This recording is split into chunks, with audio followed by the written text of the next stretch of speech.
Good evening বন্ধুরা, তোমরা সবাই কেমন আছো? আশা করি সবাই ভালো আছো, আর আমিও কিন্তু বেশ ভালো আছি। আর দেখো, আজকে কিন্তু কোনো ব্লগ নয়, তো আমরা বেরিয়ে পড়েছি, একটা জায়গায় যাব। তো দুজনে দেখো তৈরি হয়ে গেছি। তো চলো কোথায় যাওয়া যায় দেখা যাক। জয় মোহনবাগান। তো তোমরা নিশ্চয়ই বুঝতে পারছো যে আমরা খেলা দেখতে যাব।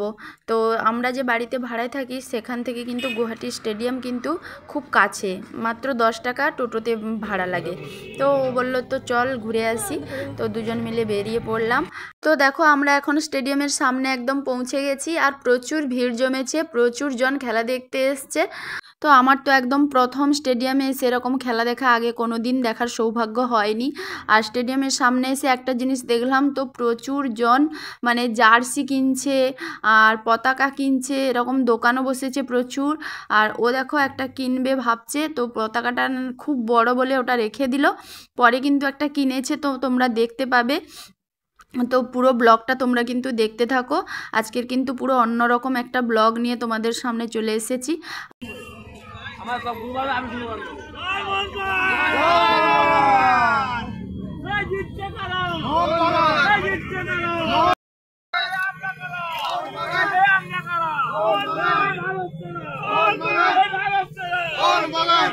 তো তোমরা নিশ্চয়ই লক্ষ্য করলে যে কতটা উৎসাহের সঙ্গে খেলা দেখতে এসছে, আর অনেকক্ষণ দাঁড়িয়ে এখানে স্লোগানও দিচ্ছিল। তো আমরা দেখো ধীরে ধীরে একদম স্টেডিয়ামের দিকে কিন্তু পৌঁছে যাচ্ছি। আর ও দেখো একটা পতাকা কিনেই নিয়েছে শেষমেশ। তো স্টেডিয়ামের ভিতরে জায়গাটা কিন্তু খুব সুন্দর, আমার তো খুব ভালো লেগেছে। তো জীবনের প্রথম কিন্তু এই রকম একদম স্টেডিয়ামে খেলা দেখতে আসা, তো কোনো দিনও ভাবিনি যে এরকমভাবে খেলা দেখতে আসবো বা স্টেডিয়ামে বসে একদম সরাসরি খেলা দেখব। তো এটা পুরোটাই সম্ভব হয়েছে ওর জন্য। তো ও কিন্তু অনেক দিন আগে থেকে নাকি ভেবে রেখেছে, তো আমাকে বলেনি, আজকের হঠাৎ করে বলল সন্ধ্যার দিকে। তো চলে এলাম। আর এই গাড়িটাতে করে নাকি মানে ফুটবল প্লেয়াররা এসছে, ও আমাকে এটা দেখাচ্ছিল। আর আমি কিন্তু এই যে দেখো স্টেডিয়ামের নামটা কিন্তু একটু নিয়েছি, তোমরা লক্ষ্য করো, জুম করে নিয়েছি, মোটামুটি যতটা পেরেছি তোমাদের সঙ্গে ভিডিও শেয়ার করছি। তো আর আমি প্রথম যেহেতু এসছি, আমিও একটু এক্সাইট হয়ে আছি যে মানে কি ব্যাপার, কি বৃত্তান্ত। তো এগুলো জানার জন্য তো তেমনভাবে ভিডিও করিনি, মোটামুটি করেছি যতটুকু পেরেছি। তো দেখো আমরা কিন্তু একদম স্টেডিয়ামের ভিতরে গ্যালারিতে পৌঁছে গেছি, আর প্রচুর দর্শক কিন্তু খেলা দেখতে এসছে। তো আমরা এখানে এসে 11 জনের মুখে শুনছি যে কেউ কেউ আবার নাকি একদম সরাসরি কলকাতা থেকে এখানে খেলা দেখতে এসছে, আবার ফিরে যাবে, আবার কেউ কেউ এখান থেকে ঘুরতে যাবে, কেউ কেউ আবার কামাখ্যা মন্দির ঘুরেও চলে এসছে। তো এরকম সব শুনছি। আর স্টেডিয়ামটা দেখো যতটা পারছি তোমাদেরকে ঘুরে দেখাচ্ছি। তো আমার মোবাইলটা কিন্তু ততটা ভালো নয়, যতটা পারছি তোমাদেরকে দেখানোর চেষ্টা করছি। তো সত্যি কথা বলতে কি, এখানে না এলে বুঝতেই পারতাম না যে এক একজন খেলাকে এতটা পাগলের মতো ভালোবাসে। তো চলো খেলা শুরু হবে এবার, তো তোমরা দেখতে থাকো।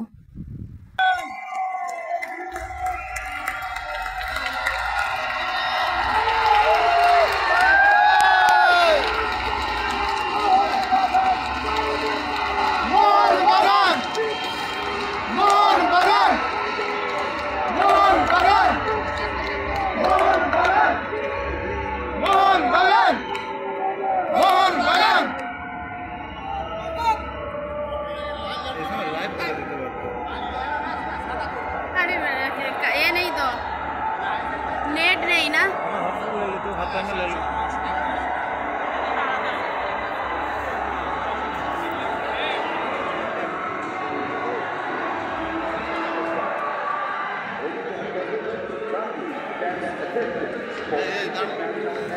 তোমরা দাঁড়িয়ে বুঝবো না জাতের সঙ্গে যাবে।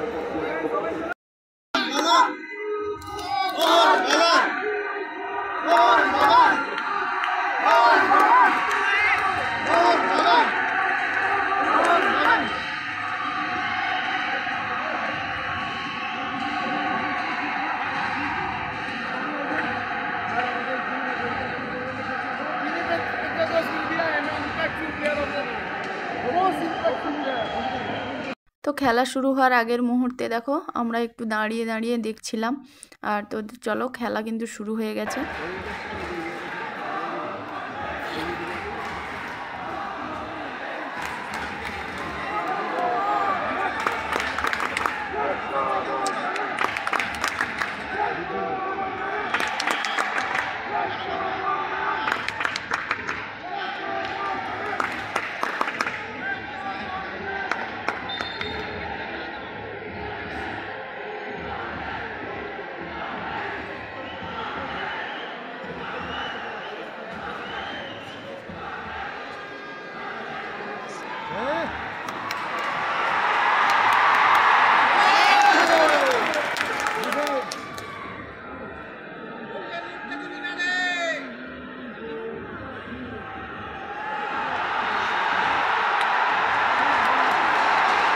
তো দেখো খেলা যখন হাফ টাইম, তো তখন সবাই দেখো কি সুন্দর মোবাইলের ফ্ল্যাশ লাইট জ্বালিয়ে রেখেছে, তো খুব ভালো লাগছিল দেখতে। আর একজন দেখো তো দুটো পতাকা ওড়াচ্ছে। তো এই সব দৃশ্যগুলো তো একটু একটু তোমাদের সঙ্গে তুলে ধরেছি, তো কতটা তুলে ধরতে পারছি জানি না। তো আগেও বলেছি আমার মোবাইলটা কিন্তু অতটাও ভালো নয়, তো যতটুকু পারছি। আর এই যে ফ্ল্যাশ লাইট জ্বালানোটা না এত ভালো লাগছিল, মানে কি বলবো, তো খুব সুন্দর লাগছিল কিন্তু। আর অনেকেই এটার ভিডিও করছে দেখো। তো চলো, এবার কিন্তু একটা ভালো জিনিস দেখতে পাবে।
তো দেখো হালকা করে একটু ঝামেলা তৈরি হয়ে গেছিলো, তো কিছু মানুষদের এরকম মানে কি বলবো ভুল আচরণের জন্য। তো দেখো ওই দিকের গ্যালারিতে যারা বসে আছে আর এদিকের গ্যালারির সঙ্গে একটা মানে কি বলবো একটা ঝামেলার সৃষ্টি হয়েছিল। তো তো তেমন বড় কিছু হয়নি, তো পুলিশ এসে ওটাকে মানে থামিয়ে দিয়েছে। তো আমাদের তো খুব ভয় লাগছিল। যাই হোক, তো খেলা কিন্তু শেষ হয়ে গেছে, তো মোহনবাগান তো জিতেছে। আর একটা জিনিস তোমরা লক্ষ্য করো, এই যে দলটা যাচ্ছে এরা কিন্তু নর্থ ইস্টের সাপোর্টার। তো এরা কিন্তু হারার পরও এত সুন্দরভাবে আনন্দ করতে করতে যাচ্ছে না, সত্যি কিন্তু এদের দেখে কিন্তু একটা কিছু শিখলাম যে মানে খেলাতে তো হার জিত আছেই, কে জিতবে কে হারবে সেটা তো বড় কথা নয়, তো হার জিত আছেই। তো সেটা মেনে নিয়ে এরা কি সুন্দর আনন্দ করতে করতে যাচ্ছে, দেখো এতটা ভালো লাগছিল এই দৃশ্যটা। তো আমি কিন্তু মানে ক্যামেরা বন্দি করে নিয়েছি। তো চলো আজকের মতো এই পর্যন্তই, সবাই ভালো থেকো সুস্থ থেকো, আবার পরের কোনো ব্লগে দেখা হবে।